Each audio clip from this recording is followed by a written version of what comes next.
जितने भी मेहमान हैं सबको हम आगे पेश करते हैं फाउंडेशन ग्रुप की जानिब। साकिब भाई, करंट खत्म हो गया, करंट नहीं है, बच्चों में करंट नहीं है, बात कर रहे हैं सर, ऐसे तो नहीं चलेगा ना सर। खाना भी तैयार है, आप बेफिक्र रहें, इंशाल्लाह ताला बहुत जल्द खाना होगा। आप करंट होना चाहिए, आप सुने हमारी बातें ना, जो ये बहुत ज़रूरी है। और साकिब साहब ने जो काम किया ना क्रिकेट के हवाले से, वो तो मिसाली काम कर दिया रूबी टाउन के अंदर।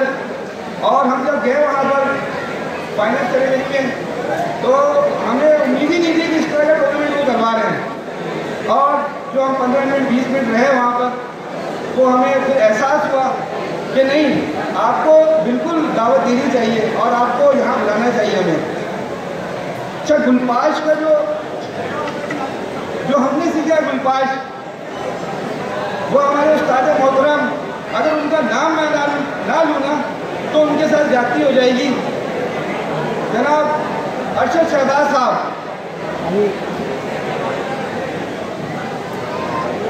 जिंदगी ने उनका साथ नहीं दिया और वो आज हमारे साथ नहीं है। अगर वो होते यहाँ पर तो सर खड़े हुए होते, वो बैठते नहीं। जब उनको कहते थे बैठ जाइए सर, वो बोलते कोई आ रहा है, मैं उसके इस्तेमाल के लिए खड़ा हुआ हूँ। तो ये जो मेहमान नवाजी हम कर रहे हैं ना, ये हमने उनसे सीखी है।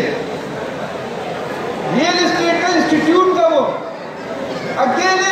अकेला बंदा इंस्टीट्यूट था।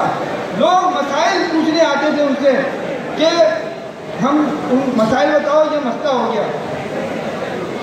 तो सर ये जो हमने सीखा है ना मेज़बानी, वो अरशद शहबाज साहब से सीखा है। अरशद शहबाज साहब की थोड़ी सी मैं कहानी आपको सुनाऊं, अगर आप सुनना चाहें तो। उनके फैमिली भी आई हुई है यहाँ पर, भाई भी आए हुए हैं और ऑनर है हमारे फाउंडेशन क्लब के वो। सर आखिरी वक्त था, मैं मेज़बानी बता रहा हूँ। मेज़बानी कहते किसको है? वाक़यात तो बहुत है उनके, लेकिन मेज़बानी जो है ना उन्होंने जो की है ना सर, ज़िंदगी में मैंने नहीं देखा उनकी तरह मेज़बानी। सर आखिरी वक्त था, फराज भाई ने बोला कि नदीम जाके मिल लो शहबाज भाई से। मैं गया, शहबाज भाई घर पे नहीं थे, वो खुर्शीद साहब के घर पे मौजूद थे। उनका ब्रेन का मसला था, याददाश्त खो चुकी थी, पहचान नहीं रहे थे वो। मैं इसलिए बता रहा हूँ आपको कि मेज़बानी होती क्या है। तो खुर्शीद भाई के घर में वो बैठे हुए थे और वहाँ पे गुलगुल्ले बन रहे थे। शायद खुर्शीद भाई को याद है कि नहीं याद है, मुझे नहीं पता। तो उन्होंने बहुत गौर से मुझे देखा और बहुत देर के बाद मुझे पहचाना उन्होंने कि ये नदीम है। ऐसी हालत थी उनकी कि वो मेरे ख्याल है कि 1 महीने में सर्वाइव नहीं कर सके उसके बाद। और वो मुझे जब उन्होंने पहचान लिया बहुत देर के बाद, तो उन्होंने क्या किया कि वो गुलगुल्ले जो है मुझे मेरे तक बढ़ाने लगे। तो सर मेज़बानी जो है ना सर, जो हम लोगों ने सीखा है ना सर, वो जो आप यहाँ पे देख रहे हैं हमारी मेज़बानी ना, ये हमने उनसे सीखी है।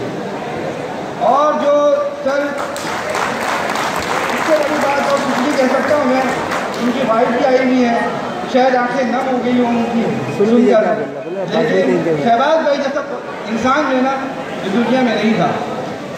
सर एजुकेशन में मैं थोड़ी सी बात करूँगा। एजुकेशन में मसला ये है सर, मैं कह रहा हूँ माजरत के साथ, अगर किसी को बुरा लगे तो मैं माजरत खाऊँ। मैट्रिक कराना मकसद नहीं है, हमें हायर एजुकेशन देना है बच्चों को। और वो किस तरह मुमकिन है? इस तरह मुमकिन है कि जब वो लड़का 8वीं में होता है, 9वीं में होता है, तो उसको बताना चाहिए कि मेडिकल यूनिवर्सिटी में आपका दाखिला कैसे होगा, आपका NAD यूनिवर्सिटी में दाखिला कैसे होगा, कितने % मैट्रिक के नंबर आपको NAD यूनिवर्सिटी में शामिल होने से आपको फ़ायदा होगा।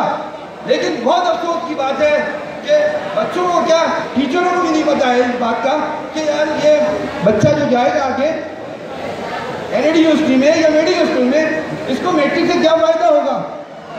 आपको पता है कराची में जितने भी पोजीशन होल्डर्स होते हैं मैट्रिक में, सब प्राइवेट स्कूल से होते हैं। और जितने भी इंटर में जो पोजीशन होल्डर्स होते हैं वो सब गवर्नमेंट कॉलेज से होते हैं। ऐसा क्यों है? दोहरा तालीमी निज़ाम क्यों है यहाँ पर? अभी कुछ अर्से से भेड़िया वड़िया ने जो है कुछ पोजीशन लेना शुरू कर दिया। तो मैं मुख्तसर करूँगा बात। बच्चों, आप टीचरों से पूछो कि हमारे एनआईटी यूनिवर्सिटी में दाखिला किस तरह होगा। आप बताओ हमें क्या करना पड़ेगा इसके लिए, ये बहुत ज़रूरी है। अगर आप नहीं पूछ रहे हो तो आप जाति का गुलपाश है, तालीम है, गुलपाश है तालीम का गुलशन, इसे समझे। गुलपाश है तालीम का मस्कन, इसे समझे। आप आए, सदा तहसीन है ये आपका आना। आप आए, सदा तहसीन है ये आपका आना। आप इल्म व अमल का बने मस्कन, इसे समझें। शुक्रिया।